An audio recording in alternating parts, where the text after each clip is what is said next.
Get your broke self out of this lobby before we charge you for trespassing." The officer's command sliced through the air as guests froze mid-check-in at the Golden Haven Hotel. Amani Rivers didn't flinch. She stood firm behind the counter she'd built from the ground up, every inch of her radiating quiet power.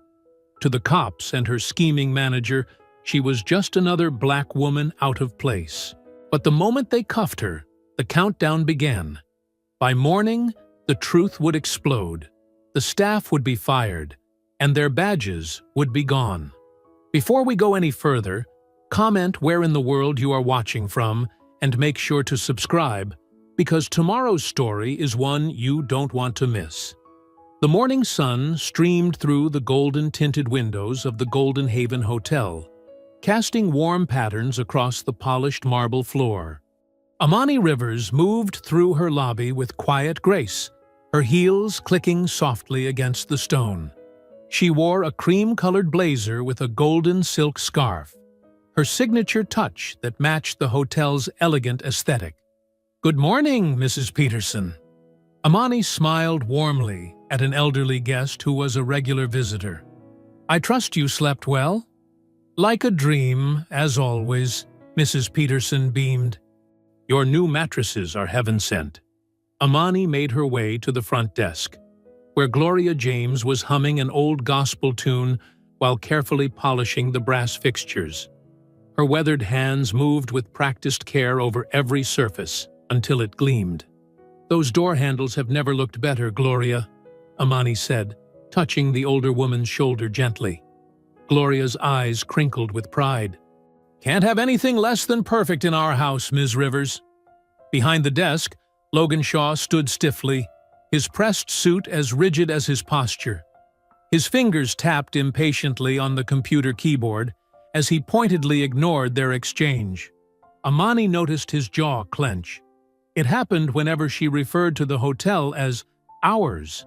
Settling into her office just off the lobby, Amani opened her laptop. A notification caught her eye. A new 5-star review had just posted online. She clicked it open, satisfaction warming her chest as she read, "The Golden Haven isn't just a hotel. It's an experience in excellence. From the impeccable service to the gorgeous decor, every detail speaks of quality and care. A crown jewel of Savannah hospitality." Pride swelled in her heart.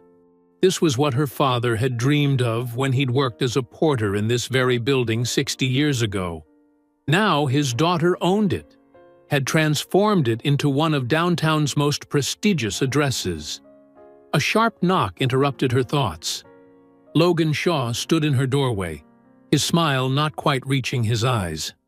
"Ms. Rivers, I wanted to discuss our appearance standards again," he said, closing the door behind him. "Some of our housekeeping staff are wearing rather ethnic hairstyles. I'm concerned about maintaining our professional image."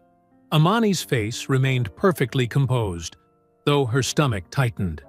"Our staff's natural hair is professional, Mr. Shaw. We've been through this before.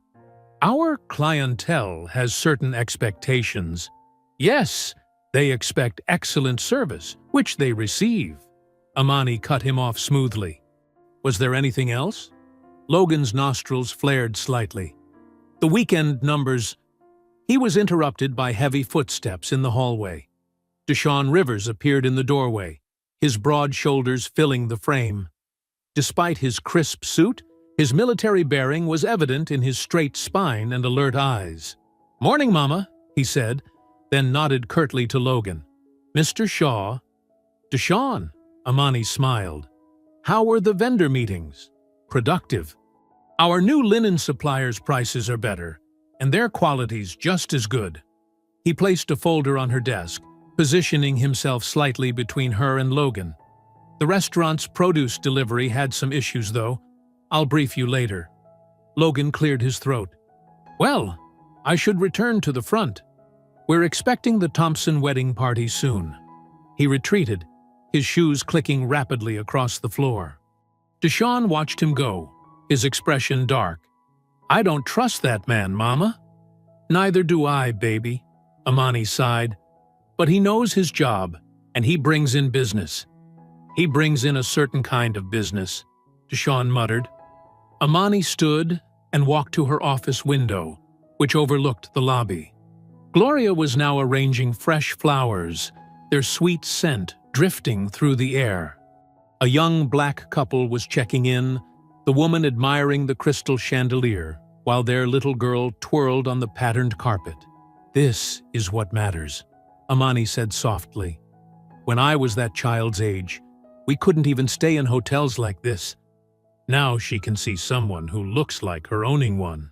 Movement near the elevators caught her eye.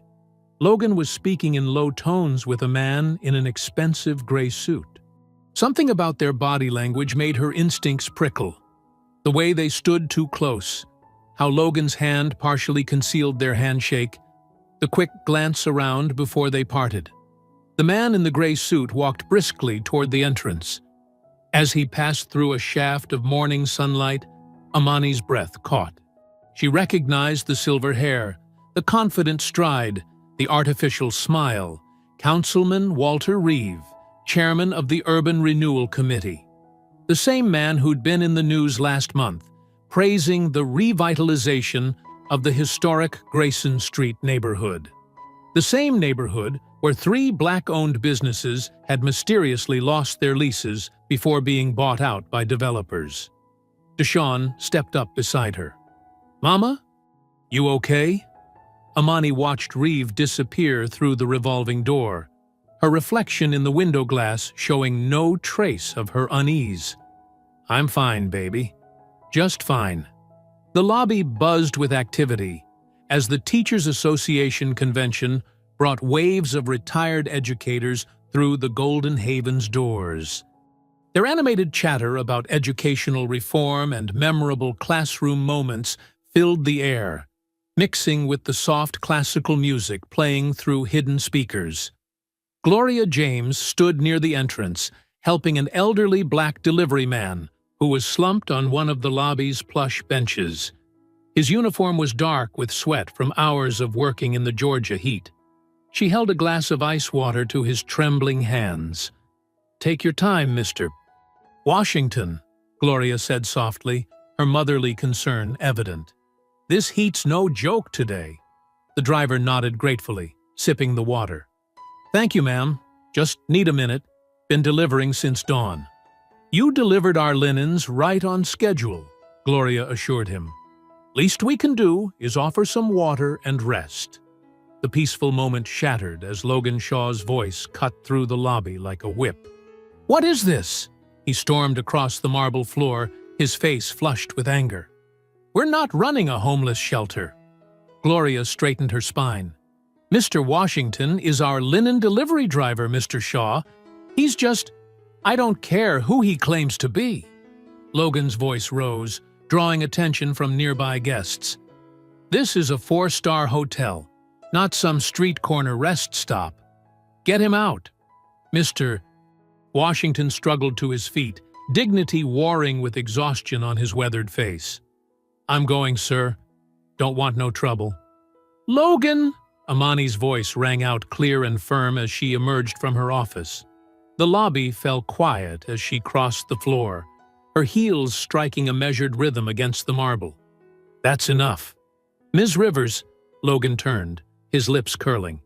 "This is a security issue. We can't have random people lounging in our lobby." "Mr. Washington has been delivering our linens for 3 years," Amani said evenly. "He's a valued partner of this business, and Gloria was right to offer him water on a day like today." She turned to the driver. "Please, sir, take your time. You're welcome here." Logan's face darkened. "You don't make those decisions. I'm the general manager, and I say he needs to leave." He stepped closer to Amani, lowering his voice to a hiss. "And you need to stop undermining my authority." Several convention guests had their phones out now, recording the confrontation. Amani noticed, but kept her focus on Logan. "I expect you to apologize to both Mr. Washington and Gloria." "Now? Apologize?" Logan barked out a laugh. I don't take orders from you. In fact, he pulled out his phone, fingers jabbing at the screen. Yes, police? We have a situation at the Golden Haven Hotel. An aggressive woman is threatening our staff and refusing to leave the premises. Gasps rippled through the lobby. Gloria's hand flew to her mouth. Mr. Shaw, you can't. She's becoming hostile. Logan continued into the phone, his eyes locked on Amani's. We need officers immediately. He hung up and smiled coldly. Now we'll see who really runs this place. Amani stood perfectly still, her heart pounding but her face composed. Gloria, please help Mr. Washington to the staff room. Mr. Shaw, you're making a serious mistake. The only mistake was letting you think you belonged behind that desk, Logan sneered. Sirens wailed in the distance, growing closer. The convention guests murmured, more phones appearing to record the scene. Through the golden-tinted windows, red and blue lights began to flash. 3 officers burst through the revolving door, 2 men and a woman. The larger male officer, Brent Klein, immediately moved toward Amani, while Sergeant Vance Heller approached Logan. Officer Dana Rourke hung back, her hand resting uneasily on her belt. What's the situation here? Heller demanded, though his eyes had already settled on Amani with familiar prejudice. Logan pointed dramatically. This woman is disturbing our guests and refusing to leave when asked. She's been aggressive and hostile, Logan finished, his professional mask firmly in place. We need her removed. I am Amani Rivers, the owner of this hotel, Amani stated clearly, reaching for her purse. I can show you. Officer Klein's hand shot out, gripping her wrist with bruising force. Stop right there. I'm just getting my ID. Amani's words cut off in a gasp as Klein twisted her arm behind her back. Stop resisting, he shouted, though Amani hadn't moved. The marble counter rushed up to meet her face as Klein slammed her forward. The sickening crack of her glasses breaking mixed with the horrified screams of guests. Camera flashes erupted like lightning throughout the lobby. Phones recorded every second as Officer Rourke moved in, pressing her knee into Amani's back while Klein kept her pinned. She's not resisting! Gloria's voice rose above the chaos. Please, she owns this hotel. This is Ms. Rivers. Sure she does, Sergeant Heller drawled, watching with satisfaction. And I'm the Queen of England. Blood trickled from where Amani's cheek had split against the counter, staining her cream-colored blouse. She remained still, her breathing measured despite the weight crushing her lungs. Years of civil rights work had taught her the dangers of panic in moments like this. Mom! Deshawn's voice boomed through the lobby as he burst through the staff door. Get off her! That's my mother! Stay back! Heller barked, drawing his taser. Someone control him! 2 more officers rushed to intercept Deshawn, whose military training warred visibly with his instinct to protect his mother. She owns this building! He shouted, muscles straining as the officers grabbed his arms. Check her ID. Just check her ID. The crowd of teachers had grown larger, their phones recording everything. This is wrong, someone called out. She's telling the truth. Logan stood behind his desk, a slight smile playing at his lips as he watched Amani being handcuffed. Their eyes met, and in that moment, she saw past his professional veneer to the raw hatred beneath. You have the right to remain silent, Klein recited, yanking Amani roughly to her feet. Her glasses hung broken from one ear, blood dripping onto the pristine marble floor she'd walked so proudly across just minutes before. Gloria sobbed openly now, supported by Mr. Washington. Please, she begged. Ms. Rivers built this place. Her name's on everything. Just look at the pictures on the wall. But the officers weren't looking at anything except Amani as they marched her toward the door. The crowd parted, many still filming, others calling out in protest. Through the golden-tinted windows, the scene caught the attention of passers-by, who stopped to stare and record. Amani kept her head high as they led her outside into the brutal Georgia sun. Her hotel's facade gleamed behind her, the golden glass panels her late husband had insisted on catching the midday light. The same light now illuminated her public humiliation for all to see. Officer Rourke opened the back door of the cruiser, avoiding eye contact as Amani was pushed inside. The leather seat stuck to her skin through her torn silk blouse, and the metallic taste of blood filled her mouth.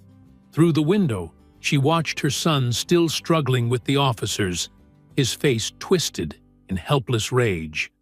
Gloria stood weeping on the steps, surrounded by angry guests. Logan appeared in the doorway, straightening his tie with satisfaction. The door slammed shut with a final thud. As the cruiser pulled away, Amani caught a last glimpse of her life's work in the rearview mirror. The Golden Haven Hotel stood proud against the blue sky, its sign catching the sunlight like a beacon. The same sunlight that had promised such hope that morning now bore witness to her shame. But even as the hotel receded from view, Amani's mind was already working, calculating, remembering. She thought of the surveillance cameras in the lobby, the dozens of witnesses with phone footage, the documentation in her office safe. Her face throbbed where it had met the counter, but her mind remained sharp. They'd chosen the wrong woman to humiliate. They'd chosen the wrong hotel to target. The cruiser turned a corner, and the Golden Haven disappeared from sight. But Amani Rivers sat straight-backed in the police car, her dignity intact despite her bonds. They'd taken her from her hotel in handcuffs, but they hadn't taken her power. Not yet. Not ever. "Watch your head," Officer Rourke muttered mechanically as they approached an intersection. Amani said nothing. The time for words would come later. For now, she watched her city pass by through the window, counting streets, noting faces, remembering every detail of this ride. The sun continued to shine brutally bright, as if determined to illuminate every moment of this injustice. The fluorescent lights hummed overhead in the booking room, casting harsh shadows across Amani's face. Her wrists throbbed where the handcuffs had cut into her skin, but she kept her posture straight, her expression neutral. The metallic taste of blood lingered in her mouth from her split cheek.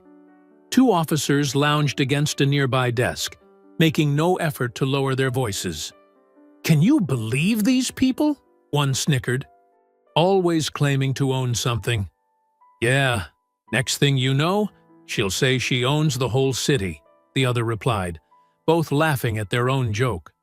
Amani's gaze remained fixed on the wall ahead, her mind cataloging every word, every sneer, every moment of this humiliation. The booking officer cleared his throat, tapping his pen impatiently against the desk. "Name?" he demanded again. Amani's voice came out steady and clear. "Look up your city tax records." "Listen, lady, we can do this the easy way, or—" The door burst open, and Jaya Patel strode in, her heels clicking sharply against the linoleum floor. Her tailored suit and fierce expression commanded immediate attention. A thick manila folder was clutched in her hand. "Remove those handcuffs from my client immediately," Jaya ordered, her voice cutting through the room like a blade. "Ma'am, this is a restricted area." Jaya slammed the folder onto the desk, papers spilling out across the surface. "These are the property deeds, business licenses, and tax records for the Golden Haven Hotel. My client, Amani Rivers, is the sole owner and proprietor." She spread out the documents one by one, her movements precise and deliberate. "Here's the certificate of occupancy. Here's last month's payment for your department's cleaning contract. And here," she tapped a particular document, "is the letter of commendation from your chief of police, thanking Ms. Rivers for hosting last year's police charity gala. Free of charge, I might add." The booking officer's face drained of color as he scanned the papers. The laughing officers had fallen silent, their smirks fading. Through the window, camera flashes punctuated the growing crowd of reporters outside. Sergeant Heller appeared in the doorway, his earlier confidence evaporating as he took in the scene. Officer Klein stood frozen behind him, hand unconsciously touching his body camera. "I want these cuffs off my client now," Jaya demanded. "Unless you'd like to explain to the press outside why you're continuing to detain a prominent business owner after assaulting her in her own establishment." The booking officer fumbled with his keys, hands shaking slightly as he removed Amani's handcuffs. She rubbed her wrists slowly, the angry red marks stark against her dark skin. "The captain would like to speak with you," Heller began, but Jaya cut him off. "Ms. Rivers will not be speaking to anyone. We're leaving. You'll be hearing from my office regarding the civil rights violations, assault, false arrest, and public humiliation of my client." The door opened again, and the captain himself hurried in, his face tight with concern. "Ms. Rivers, please accept our sincerest—" "Save it," Jaya interrupted. "Any statements will be made through proper channels. We're leaving now." Amani stood, straightening her blood-stained blouse with dignity. Her broken glasses hung useless from her pocket. Despite the growing bruise on her cheek and her disheveled appearance, she carried herself with unmistakable authority. The hallway to the exit seemed longer than it had coming in. Officers and staff stopped to stare as Amani and Jaya walked past, their whispers following like shadows. Through the glass doors, camera lights blazed, and reporters pressed forward. "Ms. Rivers," they called out, "do you have a statement?" Amani paused at the top of the police station steps, the setting sun painting the sky in shades of orange and purple behind her. Her voice, when she spoke, carried clearly across the sudden hush. Sometimes silence is the loudest protest. The cameras erupted in flashes, capturing her bruised face, her torn clothing, her unwavering composure. Jaya guided her through the crowd to her waiting car, shielding her from the barrage of questions. Inside the vehicle's quiet interior, Amani finally allowed her shoulders to drop slightly. The leather seats were cool against her skin, so different from the harsh plastic chair in the booking room. Her phone buzzed in her purse, which Jaya had retrieved from the station. She pulled it out to find multiple notifications flooding her screen. At the top was a message from Eddie Chen, the investigative podcaster known for exposing corruption. He had posted the footage of her arrest, captured by dozens of phones in the hotel lobby. The video was already trending, shares and comments multiplying by the second. Amani watched the numbers climb as Jaya started the car. The sun sank lower on the horizon, casting long shadows across the city she'd called home all her life. The same city where she'd built her hotel from the ground up. The same city that had just witnessed her deepest humiliation, and would soon witness something else entirely. Her phone continued to buzz with incoming messages, but Amani let it rest in her lap. There would be time for responses later. For now, she sat in silence as Jaya navigated through the streets, away from the police station and its harsh fluorescent lights, away from the smirking officers and their casual cruelty. The bruise on her cheek throbbed in time with her heartbeat, a steady reminder of everything that had happened. But Amani Rivers had not survived decades of struggle by breaking easily. She had not built her hotel, her legacy, by backing down from fights. As the city lights began to flicker on around them, she closed her eyes briefly, gathering her strength for what was to come. The first rays of sunlight crept through Amani's bedroom window, painting golden stripes across her silk comforter. Her phone hadn't stopped buzzing since 3 a.m. She reached for it, wincing as her bruised muscles protested the movement. Her face in the screen's reflection showed the angry purple mark spreading across her cheekbone. 57 missed calls, over 300 text messages, thousands of social media notifications. The video of her arrest had exploded overnight. Different angles from dozens of phones showed the full horror. Logan's smug call to police, the officer's immediate aggression, her face being slammed into the marble counter. The footage was crystal clear, damning in its detail. "Mom?" Deshawn's voice came through her closed door. "You need to see this." Amani wrapped herself in a robe and opened the door. Deshawn stood there holding his tablet, jaw tight with controlled anger. On the screen, CNN was running the footage on repeat. The headline burned across the bottom: "Black hotel owner arrested for trespassing in her own business." "It's everywhere," Deshawn said quietly. "Every major network." Amani sank into her armchair, scrolling through her phone. The American Association of Retired Persons had shared the video, their millions of followers outraged at the treatment of Gloria and the violence against a successful business owner. Civil rights organizations were calling for immediate action. Local black business groups had organized a protest outside the police station. "The hotel board is meeting at 7, Deshawn continued. "Emergency session. They want you on the call." Amani nodded, moving carefully to her closet. She chose her armor deliberately. A crisp white blazer, gold jewelry, perfectly pressed slacks.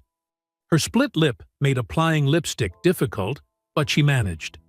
The woman in the mirror looked powerful, despite her injuries, or perhaps because of them. At exactly 7 a.m., Amani sat at her home office desk, facing her laptop's camera. The board members' faces filled the screen, their expressions ranging from concern to barely contained fury. The chairman spoke first. "Ms. Rivers, on behalf of the entire board, we are appalled by yesterday's events. We've reviewed all security footage and witness statements. Mr. Shaw's actions were unconscionable. Logan Shaw is terminated, effective immediately." Another board member added, "We're announcing it to the press within the hour." Amani's phone pinged. The police department had issued a statement. All 3 officers involved were suspended pending investigation. Internal Affairs was launching a full review of arrest protocols. As the meeting continued, social media exploded again. Someone had uncovered photos of Councilman Reeve at the hotel the day before, huddled with Logan in the corner. Reeve's office quickly released a denial of any involvement, but the damage was done. Justice for Golden Haven was trending nationwide. After the call ended, Amani made her way downstairs. Deshawn had transformed the hotel's conference room into a command center, coordinating with staff and handling the media barrage. Guests were checking in specifically to show support. The lobby buzzed with activity. The Senior Teachers Convention voted to extend their stay, Deshawn reported. Said they won't let intimidation win. And 3 civil rights organizations booked our entire East Wing for next month. Gloria appeared with a cup of tea, her eyes still red from crying. "Those officers had no right," she said softly, setting the cup beside Amani. "No right at all." Amani squeezed Gloria's hand. "We're still here," she replied. "Still standing." Her phone rang. Unknown number. Amani answered, putting it on speaker out of habit. A distorted voice crackled through. "You should have just sold the hotel." Deshawn immediately began tracing the call, but the line went dead too quickly. The day continued in a blur of interviews declined, support messages answered, and operations stabilized. Amani watched her son handle each crisis with military precision, proud of his strength, but worried about the rage she saw simmering beneath his calm exterior. Evening brought a gentle purple sky and relative quiet. Most guests had retired to their rooms. Gloria was finishing her rounds, her cleaning cart loaded with fresh towels. Amani stood in the lobby, watching the street through the front windows. The same windows her father had cleaned by hand when this was just an old building with a dream attached. The crash came without warning, an explosion of glass and screaming. Gloria stumbled backward as a brick landed inches from her cart. shards of windows scattered across the marble floor like deadly diamonds. Deshawn vaulted over the front desk, racing to check the street while simultaneously calling security. Amani moved to Gloria first, making sure she wasn't hurt. Then she saw the note, tied to the brick with twine. The paper was expensive, the kind used for business letterhead. The message was typed, not handwritten. "Next time, it won't be glass." Amani picked up the brick, feeling its weight. The same weight as the countless obstacles she'd faced building this place, protecting this dream. The same weight as generations of people trying to tell her what she couldn't own, couldn't be, couldn't do. Gloria's hands shook as she gripped her cart. "Miss Amani, get the maintenance team," Amani said calmly, still holding the brick. "We'll need to board up the window tonight. Tomorrow we'll order new glass, stronger glass." Deshawn returned, security guards spreading out behind him. "Police are on their way. Different precinct this time." Amani nodded, watching the last light fade outside the broken window. She placed the brick on the front desk, the threatening note beside it. Evidence now. Proof of what they were willing to do, how far they would go to take what was hers. The next morning dawned gray and humid. Typical Savannah weather that made the air feel thick as soup. Amani arrived early, supervising the temporary boarding of the broken window. The maintenance team had worked through the night, cleaning every shard of glass, but the plywood covering looked exactly like what their attackers wanted, a sign of defeat. At precisely 8:47 a.m., 3 city vehicles pulled up outside the Golden Haven. 6 men in khaki uniforms and carrying clipboards filed out, led by a thin man with wire-rimmed glasses who moved with the fake authority of someone who enjoyed wielding small amounts of power. "Building inspection," he announced at the front desk, not bothering to look at the receptionist. "Immediate safety assessment required." Amani emerged from her office, her white blazer pristine, her movements deliberate despite the lingering soreness. "I wasn't notified of any scheduled inspection." The lead inspector barely glanced at her. "Complaint-driven inspection, ma'am.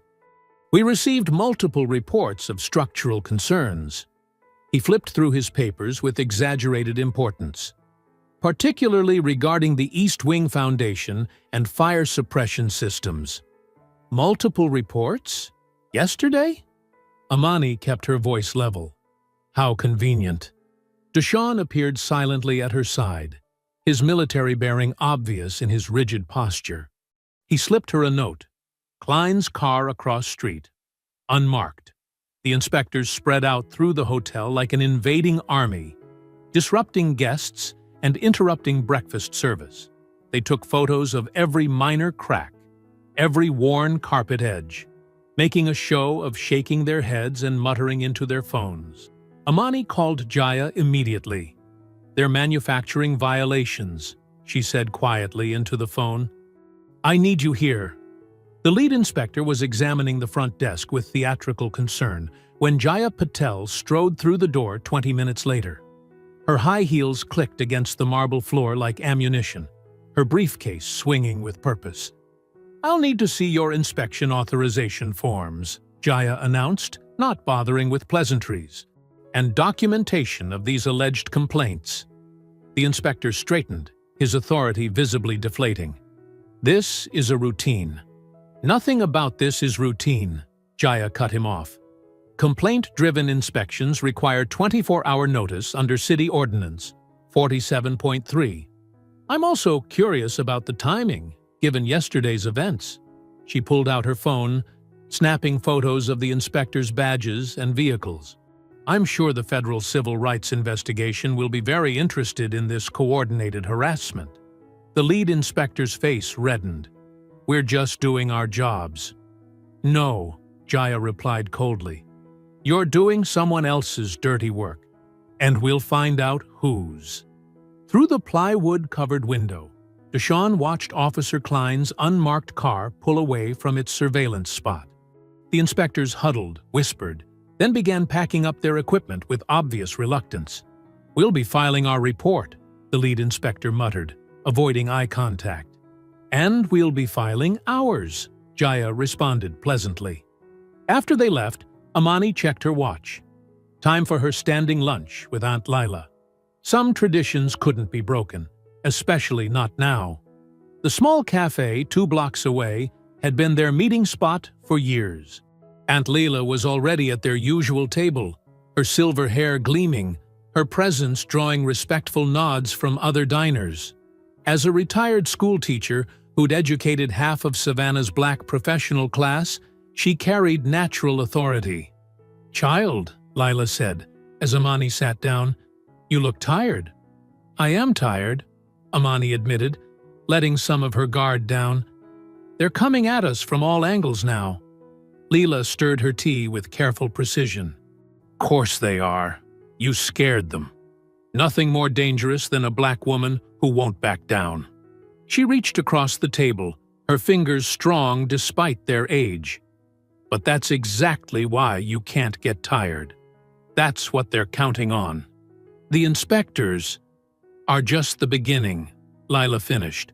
"They'll try code violations, health inspections, tax audits. Same playbook they used on your daddy's generation. Different suits, same evil." Amani sipped her water, letting her mentor's words sink in. The weight of generational struggle pressed down, but somehow it felt like armor rather than burden. "They want the land," Lila continued. "Always have. Your daddy bought that building when they thought downtown was dead. Now it's gold, and they can't stand that we own a piece of it." "I won't sell," Amani said firmly. "Course you won't." Lila's smile was fierce. "You're going to make them choke on their own corruption."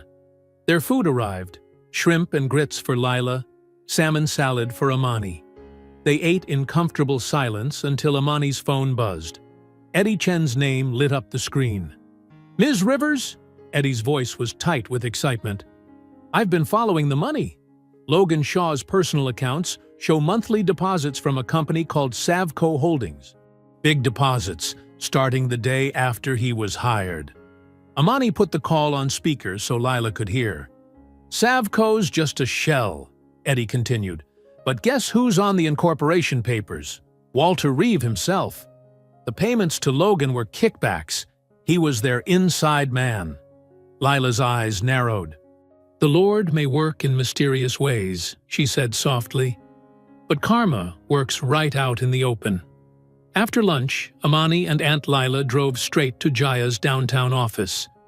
The space felt like a war room, with case files stacked high and a whiteboard covered in neat handwriting. Deshawn was already there, pacing by the window while Jaya typed furiously at her computer. "Eddie sent over Logan's bank records," Jaya said, without looking up. "The payments were clockwork, 5th of every month, $15,000. Deshawn stopped pacing. "That's almost double his regular salary."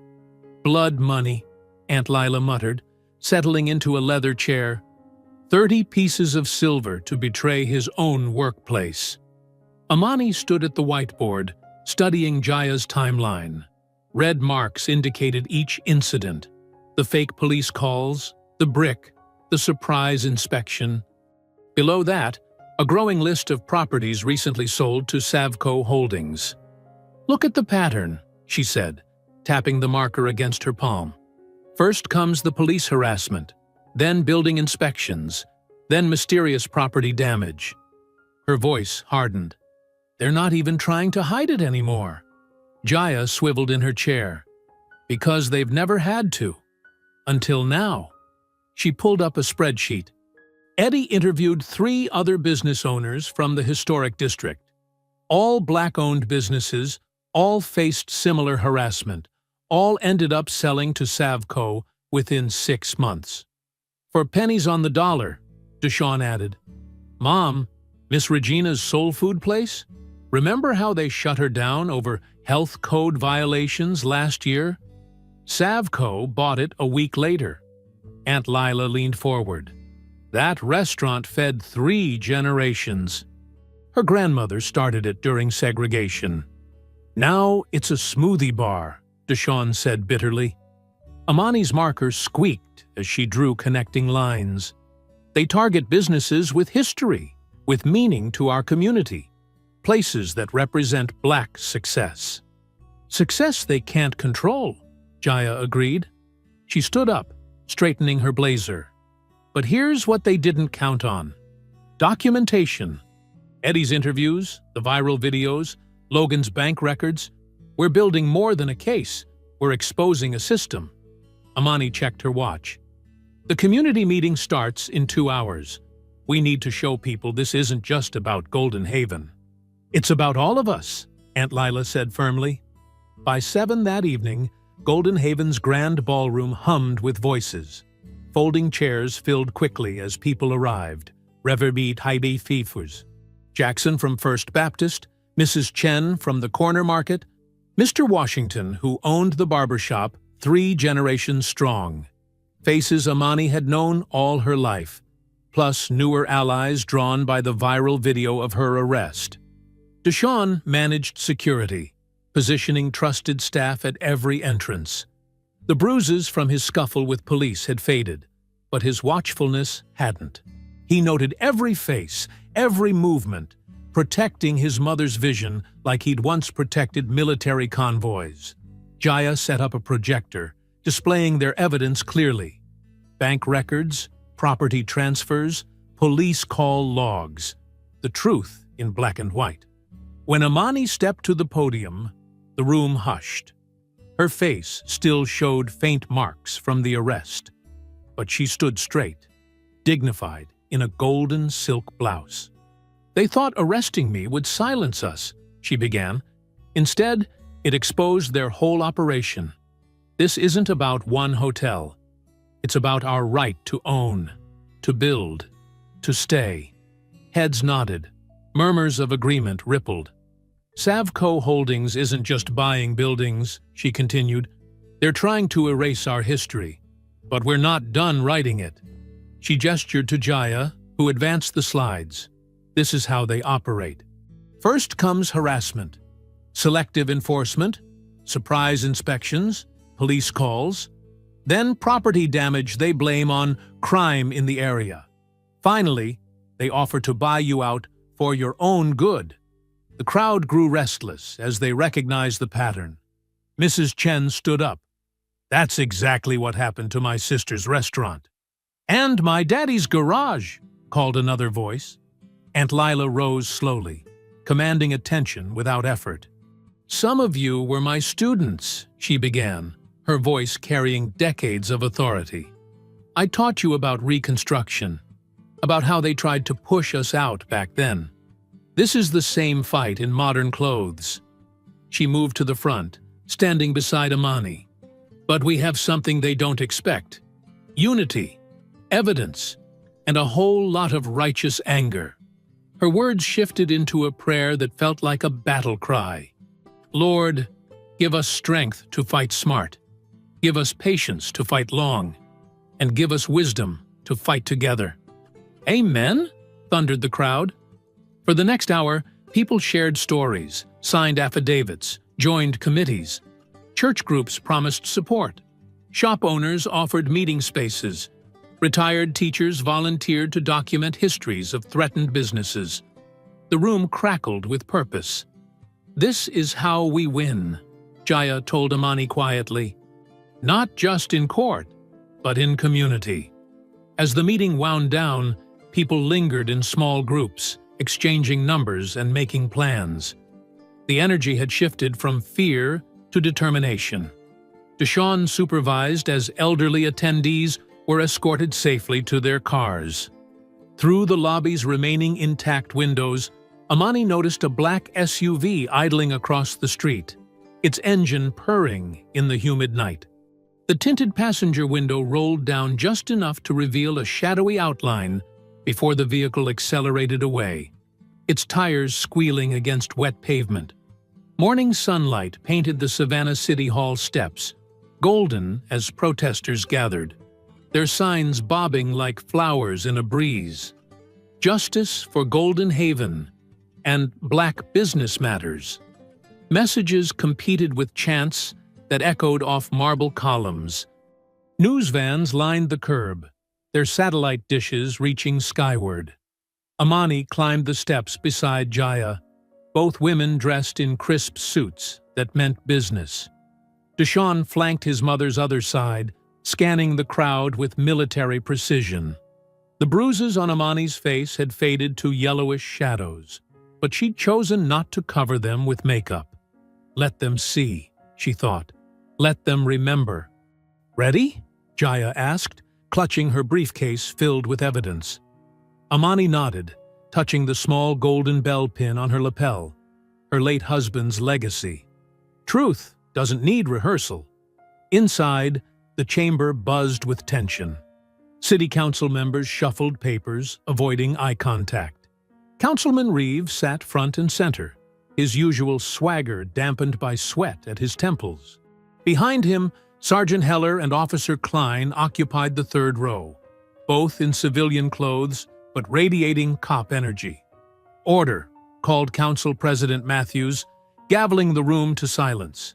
"We're here to address serious allegations regarding the Urban Renewal Committee's enforcement practices." Jaya approached the podium first, her heels clicking against hardwood. She connected her laptop to the projector with practiced efficiency. The screen filled with a map dotted with red markers.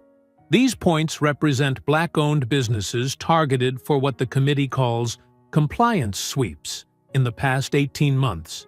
She clicked forward. Now watch the overlay. Properties acquired by Savco Holdings. The dots aligned perfectly. Murmurs rippled through the chamber. Savco Holdings, Jaya continued, lists its primary office as Suite 470 in the Whitman building. Interesting, since that's also the location of Councilman Reeves' private law practice. Reeves' chair creaked as he shifted. Many businesses use that address. Indeed, Jaya's smile was razor-sharp, including shell companies that received millions in urban renewal funds, then purchased distressed properties at massive discounts. She produced a stack of bank records. "Would you like to explain these transfers, Councilman?" Before he could answer, she changed slides. Or perhaps Sergeant Heller can explain why his wife's consulting firm received monthly payments from those same accounts. Heller's face reddened. Klein stared at his shoes. Jaya's presentation continued methodically, each slide tightening the noose. Police call logs matched property acquisitions. Building inspection reports carried identical language despite different inspectors. Text messages between committee members discussed pushing out the troublemakers. When Amani took the podium, the room fell silent. Her voice carried clearly, measured but powerful. "I stand before you not just as a victim of police brutality, but as a witness to systematic corruption." She gestured to her face. "These marks will heal, but the damage to our community runs deeper." She described the pattern, the harassment, the false charges, the pressure to sell. "They didn't just attack my hotel. They attacked every Black business owner's right to exist in this city." From the gallery, Aunt Lila nodded encouragement. Gloria dabbed her eyes with a tissue. Even some council members looked uncomfortable. "For decades, we've heard about urban renewal and revitalization," Amani continued. "Pretty words for ugly actions. They wanted my silence. I'll give them my story instead." Applause erupted. A council member tried to gavel it down, but failed. Cameras flashed. Reporters scribbled frantically. "The Golden Haven isn't just a hotel," Amani said over the noise. "It's proof that Black excellence doesn't need permission to exist. It's a promise to every child who walks past. You can own something beautiful. You can build something lasting." She turned to face Reeve directly. "You thought arresting me would make me disappear. Instead, it made me impossible to ignore." More applause. This time, even the council president didn't try to stop it. Jaya resumed the podium, laying out specific charges: conspiracy, fraud, misuse of public funds. She requested a full federal investigation and immediate suspension of the Urban Renewal Committee's authority. The council moved to establish an emergency oversight panel. Reeves' attempts to object were drowned out by gallery noise. His face had gone from sweaty to ashen. Heller and Klein slipped out during the commotion. Deshawn tracked their exit, noting how they hunched like beaten dogs. As the session concluded, reporters swarmed. Cameras pushed close, microphones thrust forward. Amani answered questions with dignity, while Jaya handled the technical details. Will you file civil rights charges? What about the other affected businesses? Councilman Reeve, do you have a response? They pushed through the media scrum toward the exit. Outside, the protesters cheered. Someone started singing, "Ain't gonna let nobody turn me around." The crowd joined in. Aunt Lila appeared at Amani's elbow with a bottle of water. "You did your daddy proud today, child." "We're not done yet," Amani replied, but she smiled. Deshawn helped clear a path to their waiting car. The singing followed them down the steps. At the curb, Amani paused to wave at the crowd one last time. Her phone buzzed in her pocket. Unknown number. The message was brief but clear. "Nice speech. Check your gas line tonight." Evening shadows crept across the Golden Haven's marble floors as the day wound down. The usual dinner rush had been light. Many guests still at the council hearing or glued to news coverage. Deshawn moved through the kitchen, checking burners and storing leftovers, while humming an old gospel tune his grandmother taught him. "Good night, Mr. Rivers," called Maria, one of the line cooks, as she hung up her apron. "Night, Maria. See you tomorrow." Deshawn smiled, but his military instincts kept his senses alert. Victory at the hearing felt too easy. His mother's phone threat echoed in his mind. In the lobby, Gloria straightened magazines and fluffed throw pillows. Two other staff members, Jake from maintenance and Sarah from housekeeping, helped close up shop. The gentle tinkling of Gloria's cleaning cart provided familiar comfort. "Miss Amani sure showed them today," Gloria said proudly, adjusting a flower arrangement. "Lord, you should have seen those council members squirming." Deshawn nodded, scanning the security cameras on his tablet. Everything looked normal, but something felt off. The air seemed different. He paused, nostrils flaring. There it was, faint but distinctive. Gas. "Gloria," he said sharply, "do you smell that?" She sniffed, frowning. "Now that you mention it..." The explosion hit like a thunderclap. The east wing erupted in a fireball that shattered windows and sent debris flying. The blast knocked Deshawn off his feet. Smoke billowed. Emergency lights flashed as sprinklers hissed to life. "Everyone out!" Deshawn shouted, scrambling up. Through the thickening smoke, he saw Gloria sprawled near her cart, not moving. Jake lay crumpled by the front desk. Sarah struggled to stand, clutching her arm.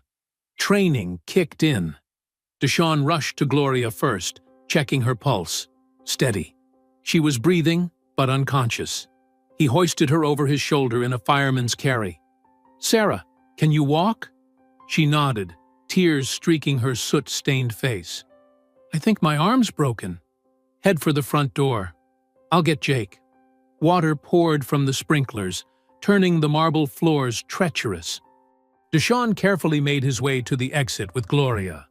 Outside, guests and neighbors gathered, pointing and shouting. He gently laid Gloria on the sidewalk. "Someone call 911, he ordered, though sirens already wailed in the distance. He sprinted back inside. Jake was starting to stir when Deshawn reached him. "Come on, brother. Let's move." He helped the dazed maintenance man to his feet, supporting him as they stumbled out through the cascading water. Amani's car screeched to a halt at the curb.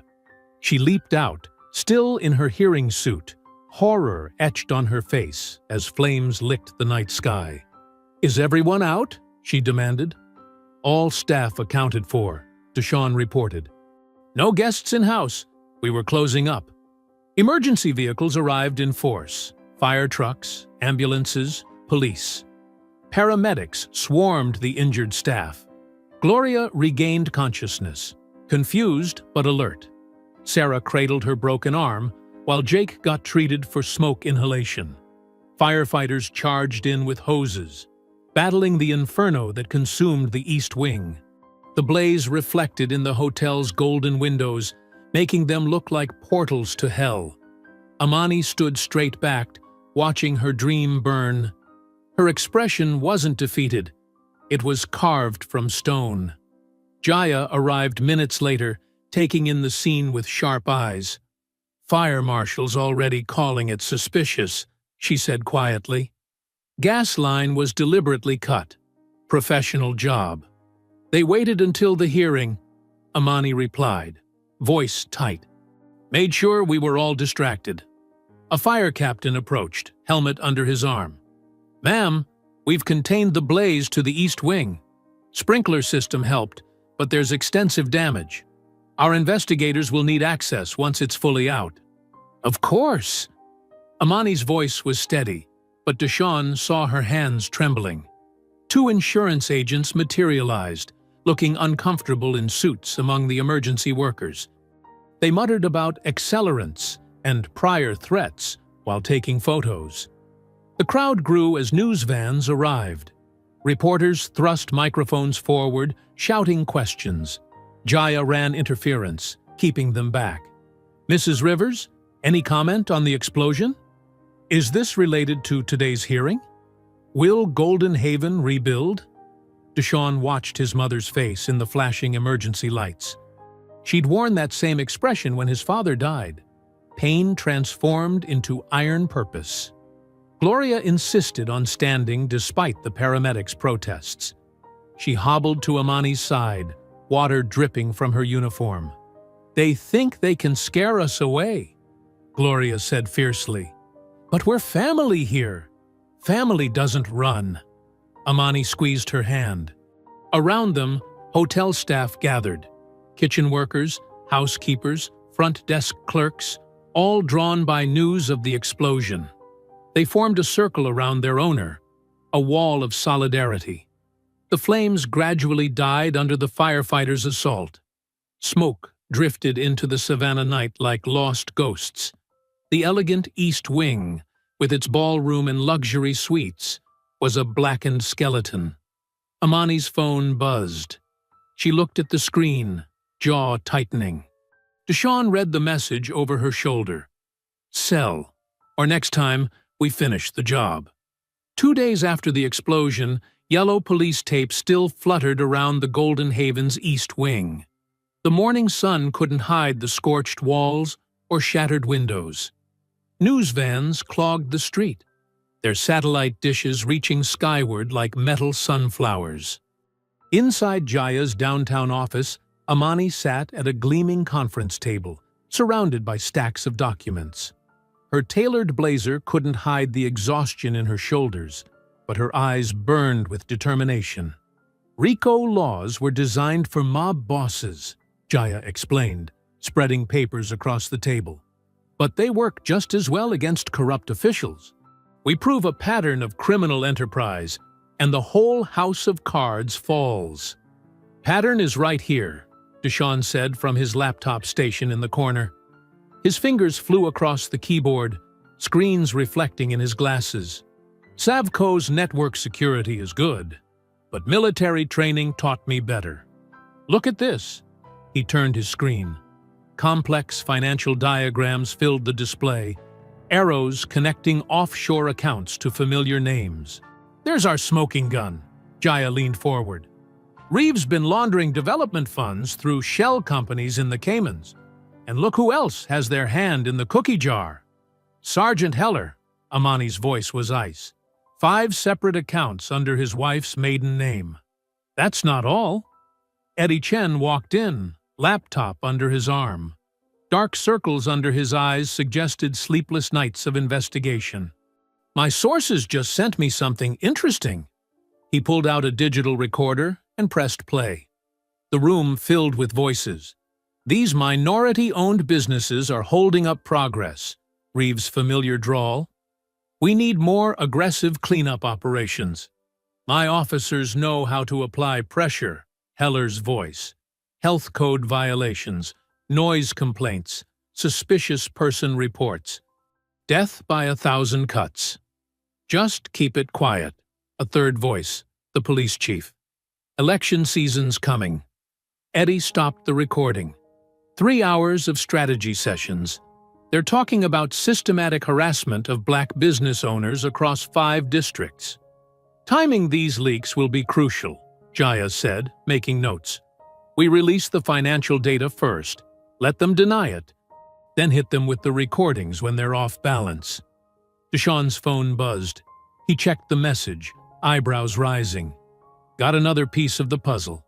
Officer Rourke wants to talk.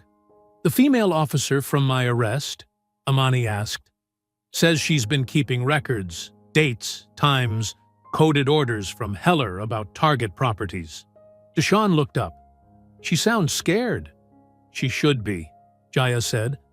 Whistleblowers against police corruption tend to have short careers, but her testimony could be invaluable. Outside, a reporter's voice drifted up. Sources suggest the hotel explosion may be linked to a larger pattern of harassment against minority business owners. Amani walked to the window, watching the media circus below. They thought burning my hotel would silence us. Instead, they lit a spotlight. Social media's on fire, Eddie added, scrolling through his phone.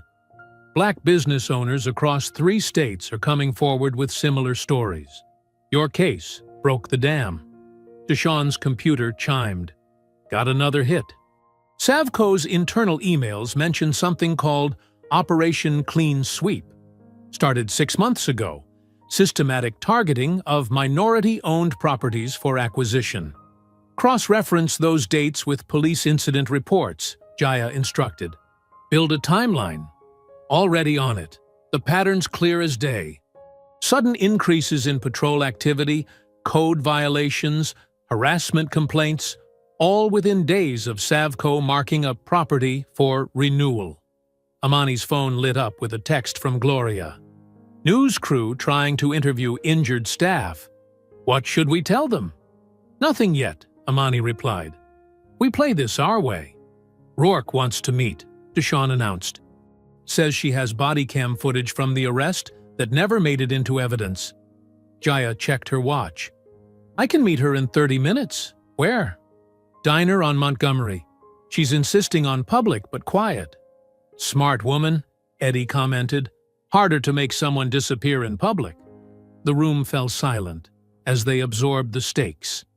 These weren't just documents and recordings. They were ammunition in a war for justice. Be careful, Amani told Jaya. If they were willing to bomb my hotel? I've faced worse, Jaya assured her.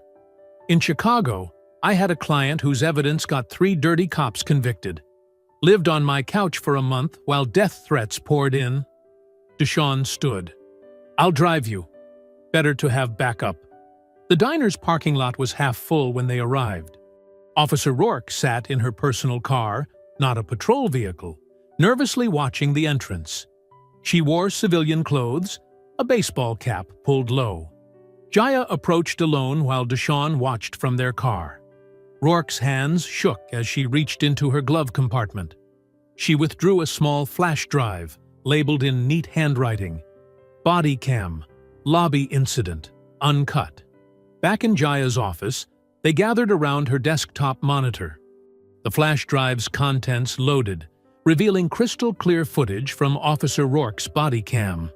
The timestamp showed 12:17 p.m. on that fateful day. Watch Heller carefully, Rourke had warned them. Around minute 3. The video began with the officers entering the hotel's gleaming lobby.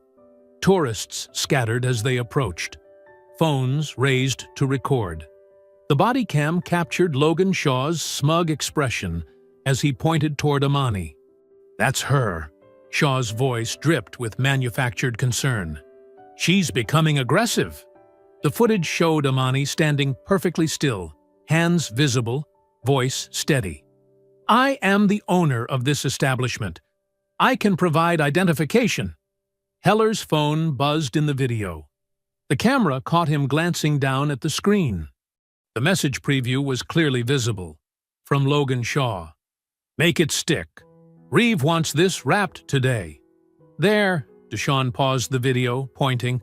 "That's the smoking gun." Amani leaned closer, studying the frozen frame. He reads the message, then immediately escalates the situation. They continued watching. The footage showed what the viral videos hadn't caught. Heller discreetly nodding to Klein before the assault began. When Amani reached for her purse, Klein was already moving to grab her, proving the takedown was planned, not reactive. "Notice my position." Rourke's voice had trembled during their meeting. "I deliberately kept my camera running and angled. We're trained to obstruct footage during controversial arrests. I did the opposite." The video captured every moment of excessive force in high definition. The sound of Amani's face hitting the marble counter echoed through Jaya's office speakers. Deshawn's hands clenched into fists. "Easy." Amani touched her son's arm. "This is exactly what we needed." The footage continued through the arrest, documenting every ignored protest from witnesses. Hotel guests shouted that Amani was the owner. Gloria begged them to check her ID. None of it mattered. The officers were following a script. "Listen to their radio traffic," Jaya pointed out. They heard Heller's voice. "Subject secured, proceeding with transport per Protocol 6 Alpha." "That's not a real police code," Deshawn said. "No, it's not," Amani agreed. "But I bet it appears in other questionable arrests across the city." The video showed them forcing Amani into the cruise while Heller made a phone call. Package secured. Location clear for follow-up. Within minutes, code enforcement vehicles appeared. The systematic nature of the operation was undeniable. "This wasn't just harassment," Jaya said, taking notes. "This was a military-style operation to seize property. Create an incident, arrest the owner, then immediately begin finding code violations while they're detained." The footage ended with Rourke's camera capturing a final exchange between Heller and Logan Shaw. "Reeve will handle the paperwork tomorrow," Shaw said quietly. "She'll be too busy dealing with charges to fight the citations." "Send my regards to the councilman," Heller replied. "Tell him this one's on the house." Amani sat back, absorbing the implications. How many others? Deshawn pulled up his research. In the past year, 17 minority-owned businesses subjected to similar patterns. Police harassment, followed by code violations, followed by lowball offers from Savco Holdings. "And those are just the ones we know about," Jaya added. "Rourke says there's a whole playbook. They target owners who lack resources to fight back. Single proprietors, elderly owners, family businesses operating on thin margins. They never expected one of their targets to be a former civil rights investigator," Amani said quietly, "with a son who understands cybersecurity, and an attorney who specializes in RICO cases." "Rourke's testimony breaks this wide open," Jaya confirmed. "She can verify the coded language, identify other officers involved, confirm which properties were targeted. In exchange, she wants immunity from prosecution." "Give it to her," Amani said firmly. "She's the only one who showed any conscience that day." Deshawn's computer chimed with another alert. Eddie's source just confirmed 3 more shell companies linked to Savco, all with trails leading back to Reeve's office. "It's not just a corrupt cop or a crooked councilman," Amani realized. "It's an entire system. Police, code enforcement, city officials, developers, all working together to push black business owners out of downtown Savannah and replace them with luxury condos and boutique chains," Deshawn added bitterly. Jaya stood, grabbing her phone. "This is beyond local jurisdiction now. With RICO violations, civil rights crimes, and official corruption at this scale, we need federal involvement. She pulled up her contacts, finger hovering over the number for Georgia's Attorney General. The weight of what they were about to do filled the room. This wasn't just about one hotel owner's vindication anymore. This was about exposing years of systematic discrimination and corruption. "Make the call," Amani said, her voice firm. "They tried to bury us. They didn't know we were seeds." Jaya nodded and dialed. After 2 rings, a familiar voice answered. "This is Assistant Attorney General Martinez." "Sarah, it's Jaya Patel. Remember that corruption case I mentioned last month? It just got bigger. Much bigger." She took a deep breath, looking at Amani and Deshawn. "We're bringing down a city." 2 weeks later, the City Hall chamber buzzed with anticipation. Camera crews jostled for position, while journalists filled every available seat. The morning sun streamed through tall windows, casting dramatic shadows across the packed room. Amani stood in the marble hallway, adjusting her crisp white suit. The bruises on her face had faded, but a small scar remained near her temple, a permanent reminder of that day at the hotel counter. In her hands, she held her late husband Marcus's prized possession, a gleaming brass bell that had graced the original Golden Haven's front desk for decades. "Ready?" Jaya appeared beside her, briefcase bulging with evidence files. "More than ready," Amani replied, running her fingers over the bell's smooth surface. "Marcus always said this bell represented service with dignity. Today, it represents justice." Inside the chamber, Councilman Reeve and Sergeant Heller sat at the defense table, their attorneys whispering urgently. Reeve maintained his politician's smile, but his leg bounced nervously under the table. Heller stared straight ahead, jaw clenched. A hush fell over the room as Amani entered.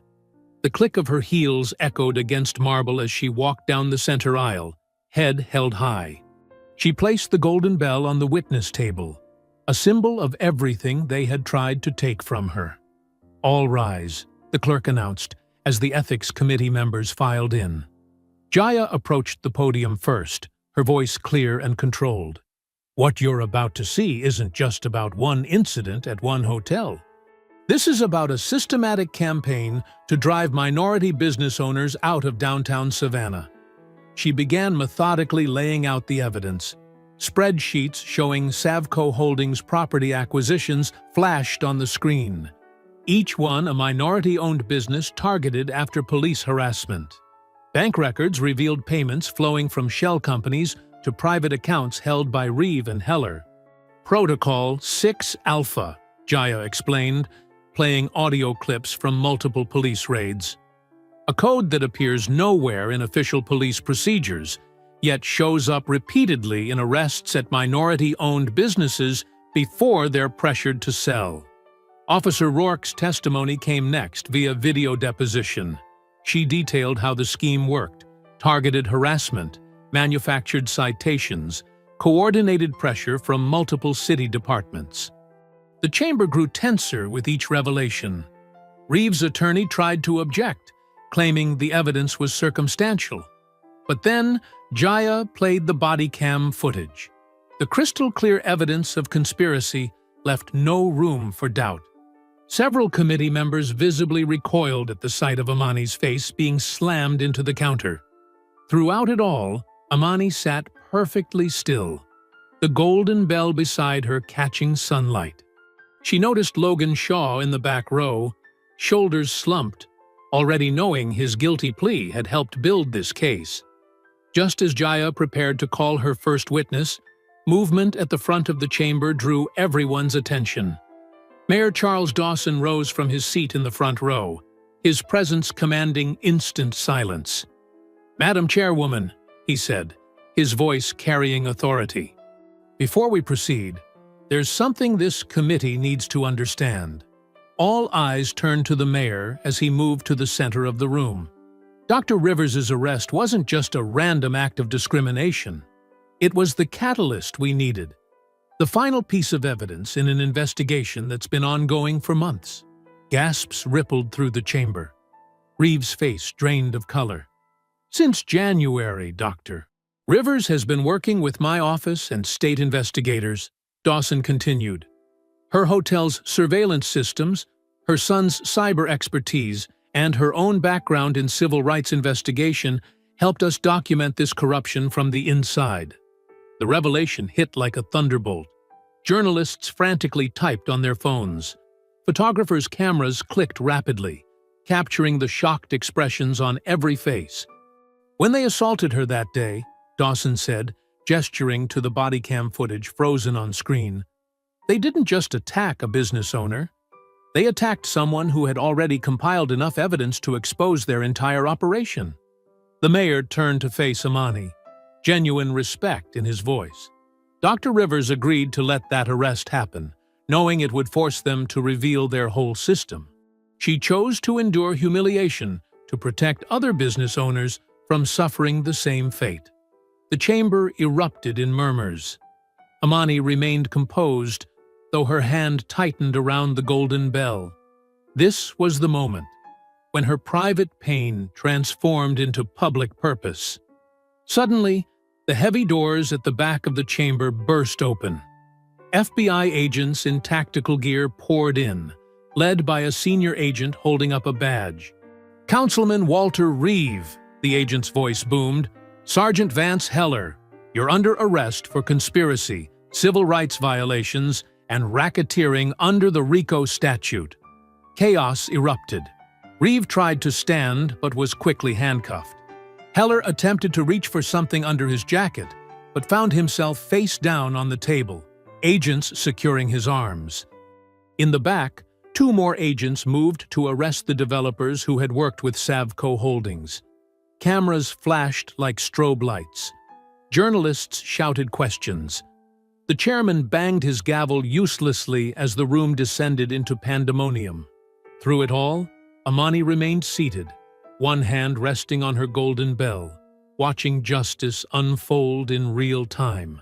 Near the defense table, Reeve locked eyes with her as agents led him past. The man who had tried to steal her dignity now had none of his own. In that moment, Amani did something that cut deeper than any harsh word. She smiled, small and satisfied, then turned away dismissively as they led him out in handcuffs. The next morning dawned clear and bright over Savannah. The chaos at City Hall had dominated every news channel, but now a different kind of energy filled the air, one of renewal and vindication. At Golden Haven, the sound of construction echoed through the damaged East Wing.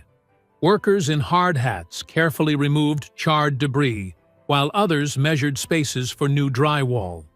The city's emergency reconstruction grant had come through overnight, and local contractors had offered discounted services in solidarity.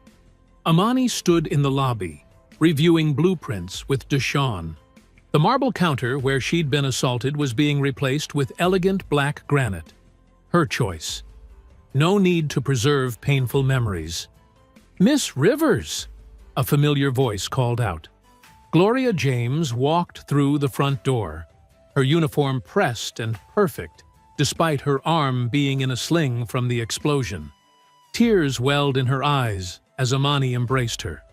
"Welcome home, Gloria," Amani said softly. "We saved your cleaning cart." Gloria dabbed at her eyes. "I knew you'd win. Even that day when they—" She trailed off, unable to finish. "I just knew." Other staff members gathered around, many wearing Golden Haven Strong t-shirts that local supporters had printed. The hotel might be partially under construction, but their spirit remained unbroken. At 10 o'clock, news vans assembled outside for Amani's official statement. She chose to deliver it from the hotel steps, standing exactly where they'd dragged her out in handcuffs weeks before. Jaya stood supportively at her side. "Good morning," Amani began, her voice steady and clear. "First, I want to thank every person who stood with Golden Haven during these challenging times. Your support proved what I've always believed, that justice may be delayed, but it cannot be denied." Camera shutters clicked rapidly as she continued. This hotel was built on my late husband's dream of creating a space where everyone is treated with dignity. When certain individuals tried to destroy that dream, they didn't realize they were actually making it stronger. She gestured to the construction crews working behind her.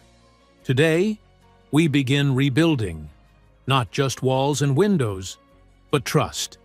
The city's reconstruction grant and the overwhelming volunteer support show that Savannah's true heart beats with justice, not corruption. A reporter raised his hand. Dr. Rivers, how do you respond to Logan Shaw's public apology? Earlier that morning, the local news had aired Logan's recorded statement, part of his plea agreement. He'd looked pale and shaken, reading from a prepared script. I deeply regret my actions and bias against Dr. Rivers. I allowed prejudice and greed to override basic human decency. My collaboration with Councilman Reeves' scheme was inexcusable, and I accept full responsibility. Amani's response was measured. Apologies are meaningful when paired with changed behavior. Mr. Shaw's testimony helped expose the larger corruption, and that counts for something. Another reporter called out, "What about the officers involved?" Officer Klein and Sergeant Heller have been terminated and face criminal charges, Amani replied. Officer Rourke's cooperation with investigators was crucial to uncovering the truth. The police department is implementing new training protocols, and I've been invited to consult on their development. The questions continued, but Amani kept returning to themes of healing and progress. She announced that part of the settlement money would fund scholarships for minority business students, ensuring that future generations would have easier paths to ownership. By afternoon, the lobby was buzzing with activity. Volunteers sorted donated supplies while contractors installed new security systems. Gloria supervised from her rolling chair, making sure every detail met her exacting standards. Deshaun coordinated with the construction team, his military precision proving invaluable in managing the complex renovation schedule. He'd added extra cameras and reinforced windows. No one would catch Golden Haven vulnerable again. Local businesses sent food for the workers. Church groups arrived with homemade desserts. Senior citizens who'd supported Amani through the ordeal set up a refreshment station, serving sweet tea and sharing stories of their own battles against discrimination. Aunt Leela organized a prayer circle in the garden, their voices lifting in hymns that carried over the construction noise.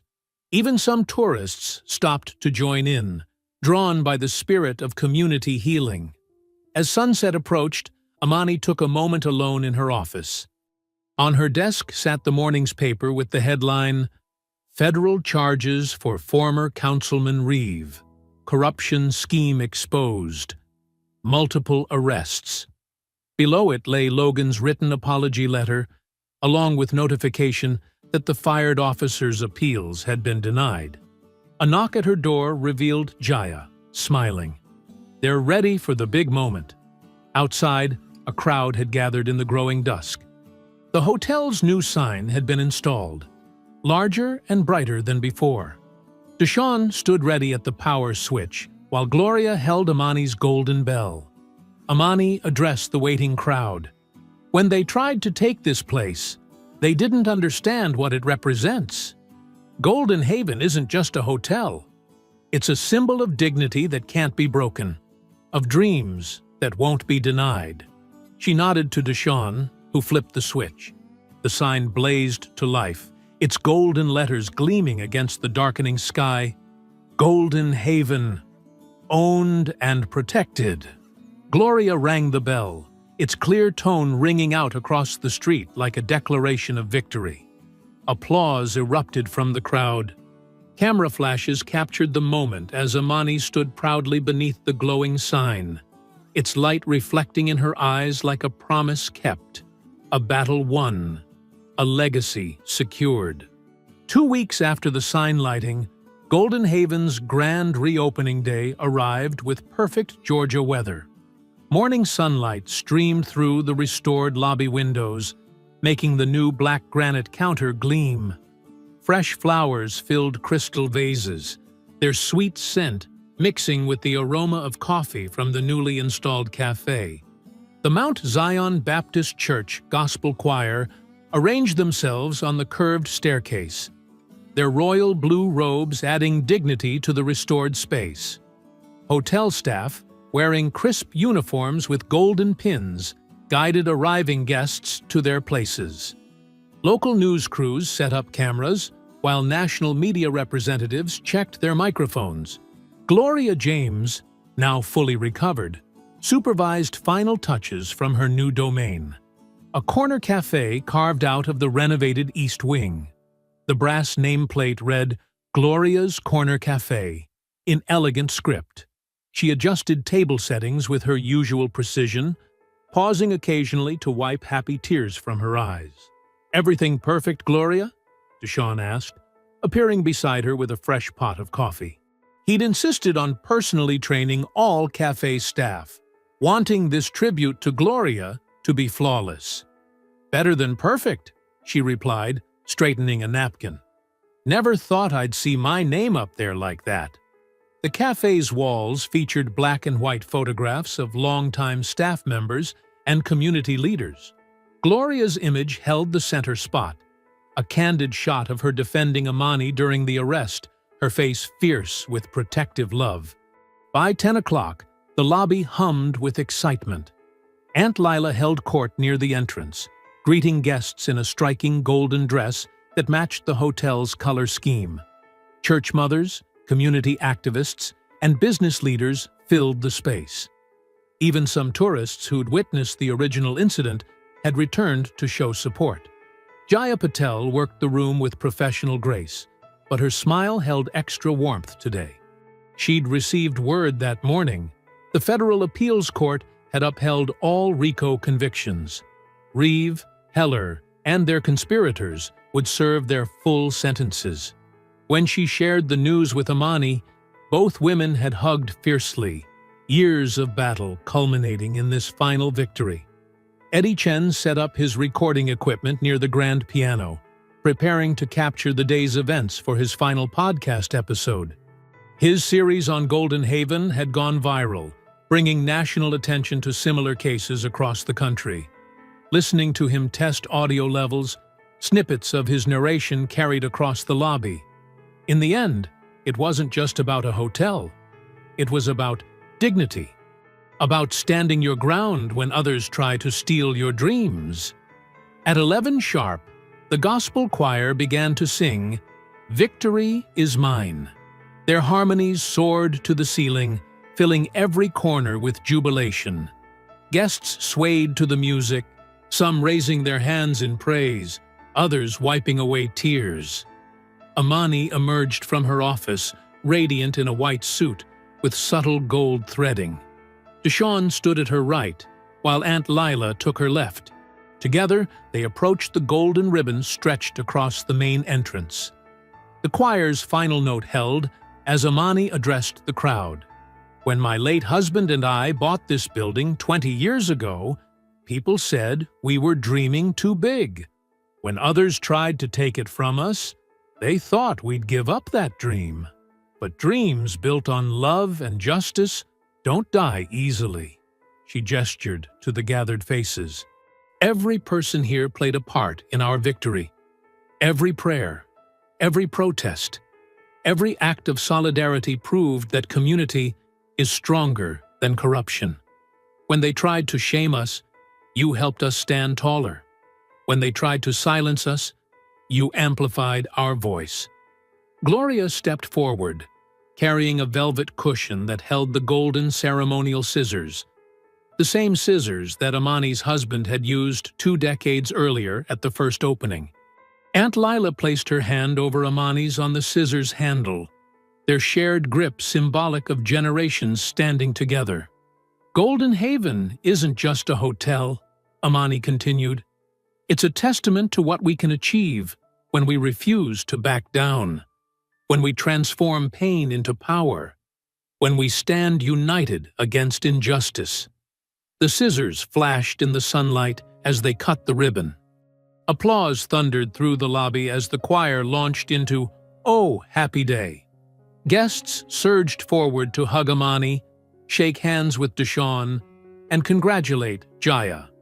Gloria's Corner Cafe officially opened its doors, serving its signature golden-spiced coffee and honey butter biscuits. The recipe came from Gloria's grandmother, a former cook for Savannah's elite who'd never been allowed to own her own establishment. Now her granddaughter presided over a space that bore her family's culinary legacy. Eddie moved through the crowd, gathering final interviews for his podcast. His microphone captured snippets of joy, triumph, and vindication. When he reached Amani, his question was simple. "What does this moment mean to you?" She thought for a moment, then smiled. "It means that sometimes justice rings clear as a bell." The crowd gradually quieted as Amani moved toward the restored reception desk. There, mounted on a polished stand, hung the golden bell. Her husband's pride, their symbol of perseverance, now a testament to victory. She lifted it carefully, its weight familiar in her hands.